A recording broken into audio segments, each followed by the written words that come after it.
লাভ ক্ষতি অধ্যায়ের সপ্তম ক্লাস শুরু করতে যাচ্ছি।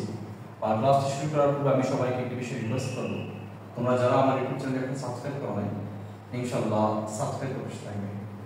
সো দেখো শুরুতে আমরা দেখো উদাহরণ 8 এর সমাধান করব। এখানে কি আছে দেখো, পনির ও তপনের আয়ের অনুপাত 4:3। তপন ও রবিরের আয়ের অনুপাত 5:4।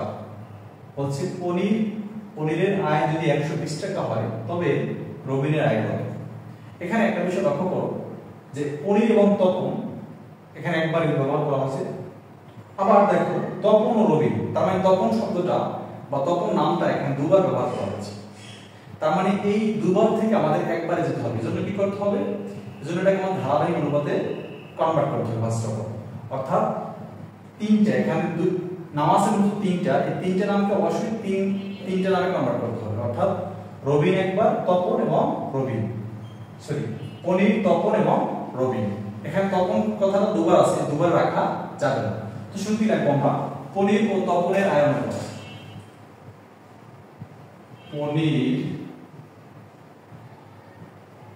পনিরের আয় এর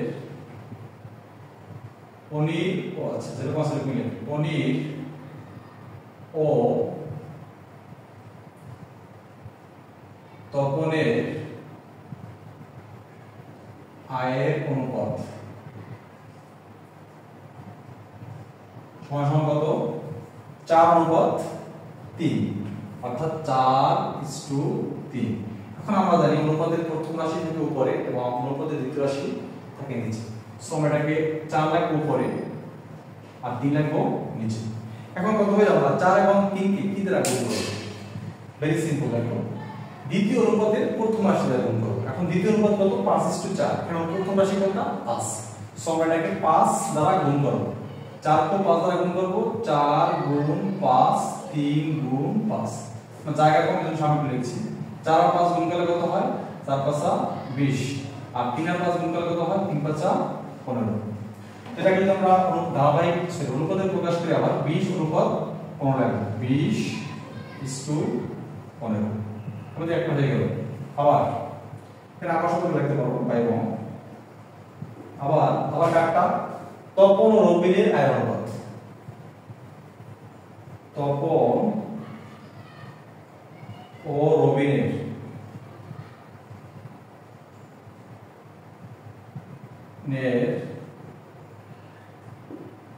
আয়ের অনুপাত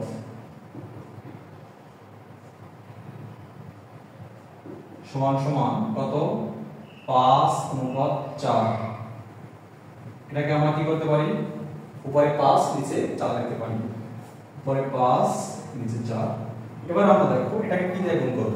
এটাও ভেরি সিম্পল, সেটা হচ্ছে কি, এটার ক্ষেত্রে আবার বিপরীত হবে। অর্থাৎ প্রথম অনুপাতের দ্বিতীয় রাশি দ্বারা গুণ করব, অর্থাৎ 3 দ্বারা গুণ করব। তো 3 দ্বারা গুণ করলে কত হয় দেখো, 5 গুণ 3, 4 গুণ 3। গুণ করলে কত হয়, গুণ করলে উপরে হয় 15, নিচে হয় 12। এটাকে অনুপাতে কনভার্ট করি তাহলে কি হয়, 15:12। এখন দেখো আমাদের এই 15 শব্দটা দুবার আসছে, দুবার থেকে আমরা একবার লিখব। অর্থাৎ তখন শব্দটা দুবার ছিল, এজন্য 15 দুবার আসছে। এই দুবার থেকে আমরা একবার লিখব। অতএব ধারাবাহিক অনুপাতে প্রকাশ করলাম আমরা। অতএব পনিরের আয়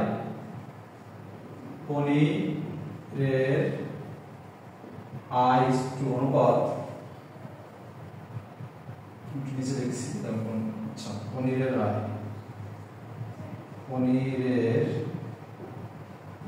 আয় অনুপাত তপনের আয়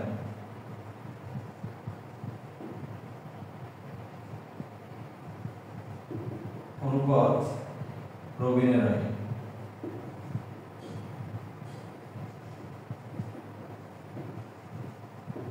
সমান সমান দেখো পনিরটা কত, পনির হচ্ছে 20, পনির 20, তারপর তখন হচ্ছে 15, অর্থাৎ তখন এখানেও 15 এখানেও 15, দুই 15 মিলে একটা 15 হবে অনুপাত। আর রবিরেরটা হচ্ছে 12। এবার ধারাবাহিক অনুপাত প্রকাশ করলাম। এবার দেখো আমাদের কথা হলো দুটি নিয়ে, দেখো পনিরের আয় যদি 120 টাকা হয় তবে রবিনের আয় কত, তার মানে এখানে পনির এবং রবিনকে নিয়ে আসতে হবে, আর যে বাকি তখন আছে তখন তোমার দরকার নেই। সলতে রাখবো পনিরের আয়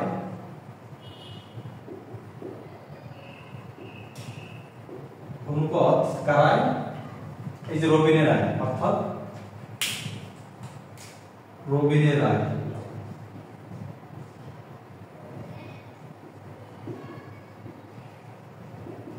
সমান সমান পনিরের আয় কত 20 অনুপাত রবিনেরটার পরিমাপ অনুপাত কত 12।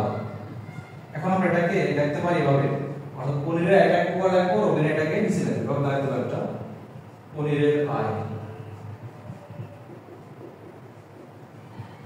আর নিচে রাখবো রবিনের আয়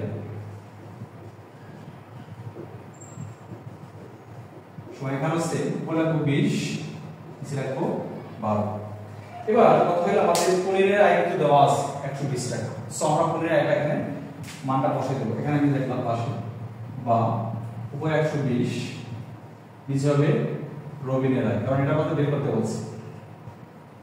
রবিনের সমান সমান কত, উপরে হচ্ছে 20 নিচে 12।